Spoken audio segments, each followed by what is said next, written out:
He's interested in your ability to fulfill the purpose He planted in your heart. Faith, the key to pleasing God. The purpose God places in you is always bigger than your human capacity. That's why faith is essential. It's not about what you can do, it's about what you believe God can do through you. When God calls you, it's natural to laugh or doubt. Sarah laughed when she heard she'd have a child in her old age. But those moments reveal the magnitude of the purpose. It's not small, it's too great for our limited understanding. Stop seeking validation in your behavior and focus on fulfilling your purpose. God has called you to something bigger, something that requires faith and courage. Believe in it, even when it seems impossible. Why God doesn't reveal the full journey. Imagine if God showed you every detail of your journey, the challenges, failures, and struggles. Think about Joseph, sold into slavery, imprisoned for 13 years. If he had known all of this in advance, he might have given up.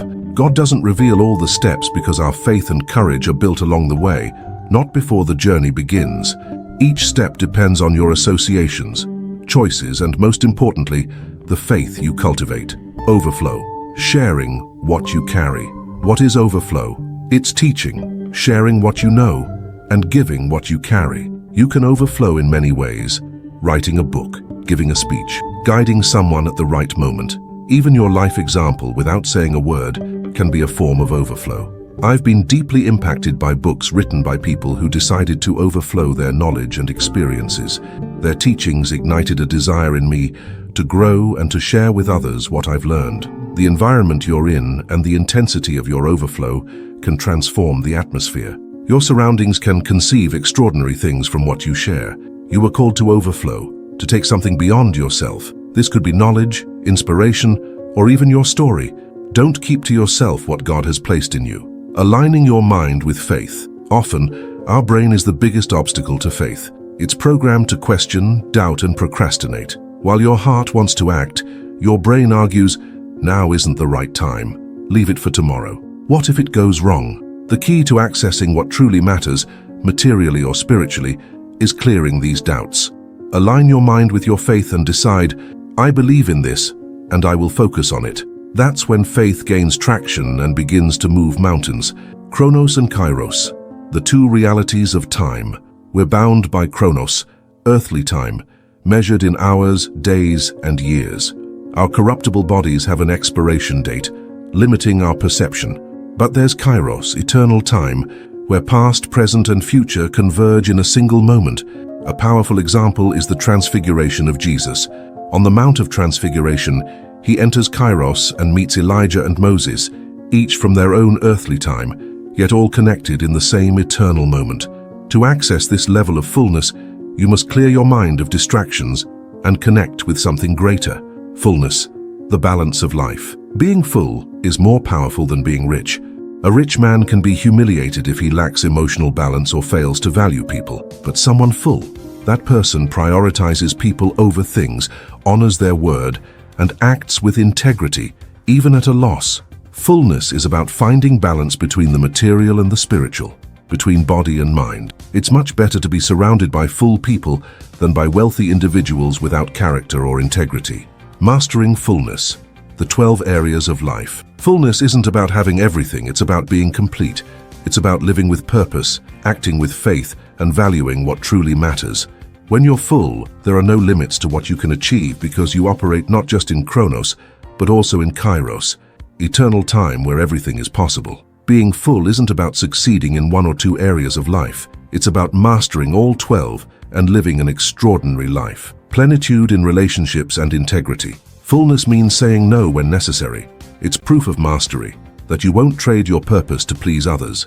In marriage, fullness means never demeaning your partner with words or actions. It's about choosing kindness, guarding your words, and elevating the person beside you. Fullness is knowing that your union is greater than life's storms and challenges. It's about being complete together and living a life aligned with purpose, integrity, and unwavering faith. Plenitude, flying above the storms.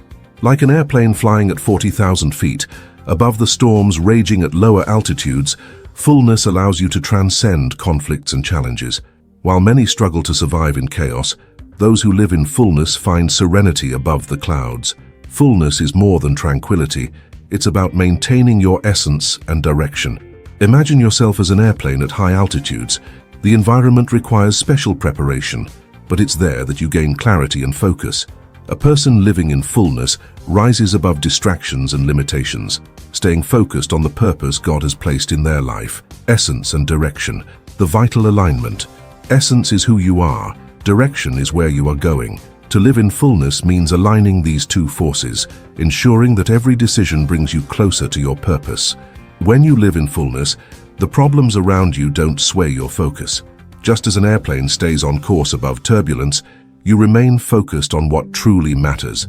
The goal of your life should be fullness, mastering every area, preserving your essence, and following a clear direction.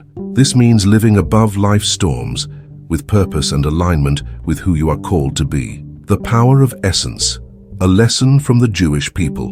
One of the greatest strengths you can have is clarity about your essence. Consider the example of the Jewish people. They never abandon their identity to please other cultures or societies. They know who they are. Jesus is the perfect example of this. He was Jewish culturally, politically, and religiously, and he never changed that. But here's the point. Jesus didn't call you to become Jewish. He called you to be free, to live a lifestyle that reflects his essence. That's Christianity, not a religion, but a way of life. While religions require physical temples, in Christianity, your body is the temple, crafted by God's own hands. Discovering your essence. If you don't discover your essence, you'll live according to others' dictates, shaped by their expectations, and lose sight of who you truly are. Discovering your essence means understanding your identity. Think of an apple tree. It knows it's an apple tree because it produces apples. The scent of the apple is in its leaves, trunk, and roots. Similarly, when you discover your essence, your fruits appear naturally. But what do you do with these fruits? If you don't share them, you're wasting what's been given to you. Essence and fruits. When you live in your essence, your direction becomes clear and your fruits manifest. But the fruits aren't just for you, they're meant to impact others. Don't criticize or complain about opportunities. Seize them. Absorb as much as you can and turn it into action. Ask yourself, am I living my essence? Am I taking advantage of opportunities to grow and bear fruit? Aligning essence and direction is the key to understanding your purpose. Say aloud, I need to activate my essence to find my direction. This declaration is a commitment to who you truly are, the mystery of purpose.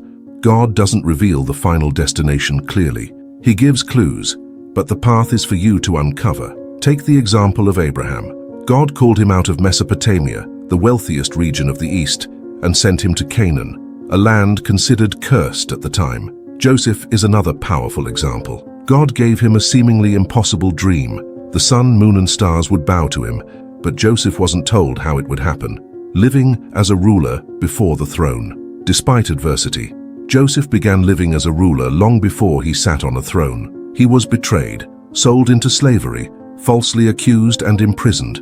Yet even in prison, he lived out his essence. He ruled over Potiphar's household, managed his emotions, and eventually ruled Egypt. God wasn't late. He was preparing Joseph for something far greater than he could imagine. The fullness of Joseph's leadership. Joseph didn't govern because he wanted a palace. He governed because it was his essence. Wherever he was, Potiphar's house, the prison, or Egypt, he did what he was made to do, govern. Even in prison, Joseph gained the trust of everyone. He interpreted dreams, demonstrated wisdom, and ruled over every aspect of his life, including his emotions, rejections, and extreme challenges. The lesson of fullness. Fullness is living your essence regardless of circumstances. It's aligning your identity with your direction, knowing that each step, no matter how challenging, is part of God's plan to lead you to your purpose. Living in fullness means living above the storms. Like Joseph, be faithful to your essence, and God will use you for something far greater than you can imagine. Joseph, a story of essence and purpose. Joseph endured everything, betrayed by his brothers, sold into slavery, falsely accused, and unjustly imprisoned. Yet in every situation he remained faithful to his essence. When the time came to interpret Pharaoh's dream, Joseph didn't just provide the interpretation, he presented a solution. He created a challenge. Who will manage this? The answer stood before the king. Joseph, a foreigner legally unfit to govern, was chosen. The law had to be changed to place him in charge. This illustrates an essential truth. Joseph didn't seek the palace sought Joseph. When you live your essence and follow your direction, the right opportunities will find you. purpose beyond the palace. Many think Joseph's purpose was simply to govern Egypt, but God's plan was never just about Egypt. Joseph's position was orchestrated to save the people of Israel. When he interpreted the dream of the fat and lean cows, Joseph initiated an action plan. During 7 years of abundance, he collected 20% of Egypt's produce.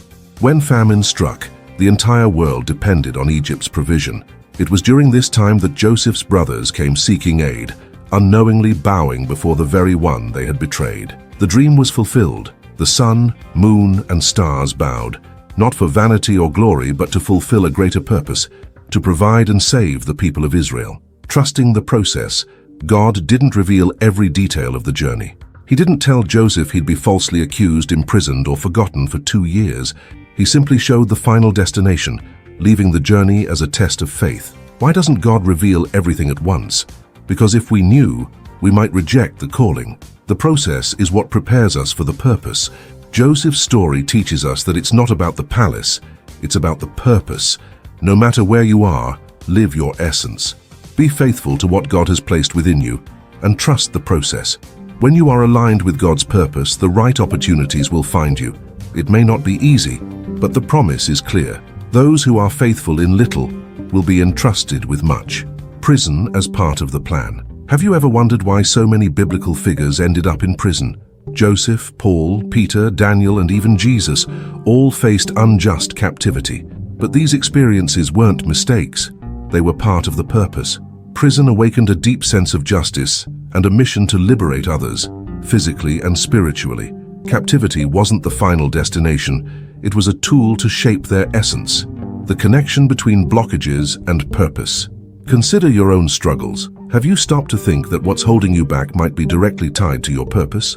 The mistakes you've made and the injustices you've faced could be the key to your mission. Those who have never faced hardship struggle to show compassion or understand others' pain. But those who have fallen, been wronged, or endured trials possess a deeper sensitivity and greater strength to help. Say aloud, "My blockages are intimately connected to my purpose." This is the 7th universal law, essence and direction. It reveals your identity and purpose.